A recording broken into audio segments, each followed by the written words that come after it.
ఆయన పువ్వులు తెచ్చేవారు, ఈవిడ పువ్వులు కడుతుండేది. కట్టిన తరువాత తండ్రి గారు చూడకుండా ఆ పుష్పమాల తన మెడలో వేసుకుని జడలో పెట్టుకుని ఒకసారి నూతులో చూసుకుని ఓసారి అద్దంలో చూసుకుని ఆ పుష్పమాల తీసి బుట్టలో పెట్టేది.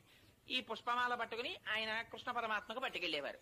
అర్చకులు ఆ పుష్పమాల అలంకారం చేద్దామని తీస్తే అందులో మామూలుగా పువ్వు కొండవలసినటువంటి వాసన కన్నా కూడా దివ్యమైన పరిమళం కనపడేది.